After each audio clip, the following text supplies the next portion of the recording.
au BACV, au Parc Parmentier. Suivez-moi, suivez-moi.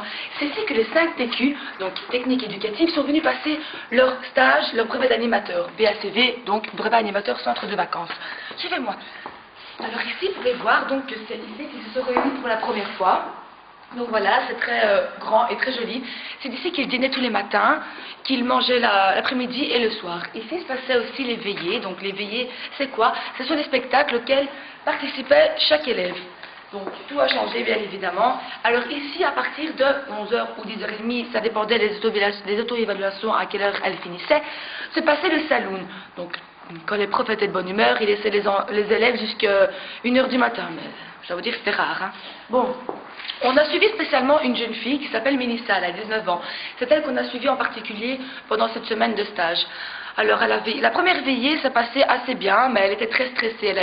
C'est pour ça qu'elle a eu beaucoup de difficultés pour la première veillée. En gros, ce qui est normal vu que c'est la première. Alors, elle a pu aussi, donc, ce qu'elle a pu apprendre sur le métier d'éducateur était qu'un éducateur avait été formé pour aider son prochain, aider autrui. Aider et aussi animer et... animer d'autres enfants et d'autres élèves ou aussi les aider à m'améliorer dans la vie, s'ils ont des difficultés à les aider, autant les enfants que les personnes âgées, que les déficients mentaux ou plein d'autres parce qu'il y a plusieurs secteurs. Donc ici, donc c'est passé la première veillée et il y en aura encore une autre qui s'est passée en bas, donc qu'on va aller voir tout de suite. Vous venez avec moi ? Donc voilà, ici c'est les dortoirs des filles, donc c'est ici que Mélissa dormait avec ses amis et où s'est passée la deuxième veillée. Et donc toujours aussi stressée vu que ce n'est que la deuxième veillée, mais déjà beaucoup moins. Mélissa jouait des rôles différents comme une folle qui grattait un mur et qui faisait et tout ça. Elle a également fait des rôles de policière, donc avec son ami Dante qui faisait le braqueur et alors un autre qui faisait la prostituée, etc. Tout ça bien évidemment dans l'humour et dans la joie. Donc ici vous pouvez aussi apercevoir là où on a été tout au fond, il y a un lac. C'est là où Mélissa a trouvé le Graal, oui, les Templiers. Et donc voici, et voilà, ok. Donc maintenant nous avons vu les dortoirs, nous allons aller voir la suite. Ici nous pouvons apercevoir, que c'est ici que Mélissa avait fait la chose dont elle était le plus fière, donc avec son ami Pisanou. Elle s'était déguisée donc en sorcier, ce qui était très amusant et très joyeux. Donc on peut apercevoir la chapelle, c'est comme ça qu'il l'appelait, là où il faisait plusieurs modules. Donc il y avait les modules où il faisait des impros, donc des mini-veillées de 5 minutes. C'était difficile pour certaines personnes, mais ils y sont réussis. C'était là un des objectifs pour Mélissa, c'était de laisser parler et s'exprimer ceux qui étaient le plus en recul. Donc, je pense que vers la fin de ce stage, elle a réussi. Enfin, c'est ce qu'elle nous a dit, mais elle n'a pas pu être là aujourd'hui parce qu'elle avait des choses à faire. Donc, voici, voilà. Donc, ici nous sommes là où il y a les dortoirs des garçons et où on pratiquait des modules. Et il y avait les modules chant, ronde aussi. Et là, c'est là où on pratiquait plusieurs modules.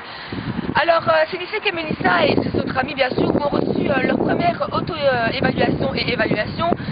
Et il y avait eu certains soucis par rapport à elle, qu'elle parlait beaucoup trop, qu'elle ne sait pas si les autres se mettre en avant et tout ça. Ce que j'ai pu vous dire là tout de suite que c'était un de ses objectifs, qu'elle a réussi bien sûr par la suite.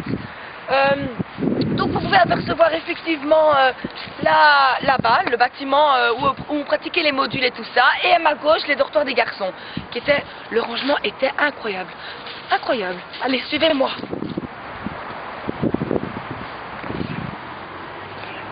Oh, excusez-moi, j'essaie de me mettre dans la peau du personnage de Mélissa quand elle était au module théorique, parce qu'elle dormait souvent. C'était un de ses points faibles, évidemment, mais c'était pas spécialement sa faute vu que il y avait toujours des modules très enthousiastes, elle se donnait à 100%, et puis hop, en un coup, un module théorique, mais d'où il sort, hop, hop, hop. Évidemment, donc il y avait ça qui n'était pas un point fort, évidemment, qui était un des points faibles. Il y avait aussi son investissement donc, dans les modules, qui était effectivement s'endormir pendant les modules théoriques, qui n'était pas un atout. Il y avait aussi le stress, qui était un de ses points faibles. Et il y avait effectivement aussi sa concentration. Pourquoi? Parce que Mélissa est une fille qui rigole souvent, qui n'arrive pas à tenir sa langue. Allez, venez, suivez-moi. Donc c'est la fin du BACV, c'est la fin de cette semaine de stage qu'elle a pu faire. Elle a trouvé, Mélissa, qu'elle s'est vraiment donnée à 100%, qu'elle a réussi d'ailleurs. Elle a participé aux veillées, elle a voulu être coordinatrice, mais elle a laissé la place aux autres. Elle s'est mise en arrière pour laisser les personnes plus en difficulté en avant. Elle n'a pas fait de bêtises, contrairement à l'année passée. Effectivement, donc, elle a pu bien s'entendre avec les animateurs, les formateurs, les professeurs, les élèves. Elle a fait ses tâches. Elle a toujours tout accompli avec succès. Et je crois que c'était pour elle une des meilleures semaines qu'elle a pu passer. Et voilà, donc je vous dis au revoir et en espérant que ça vous aura aussi appris un peu sur l'aventure de Mélissa. Donc je vous fais plein de bisous.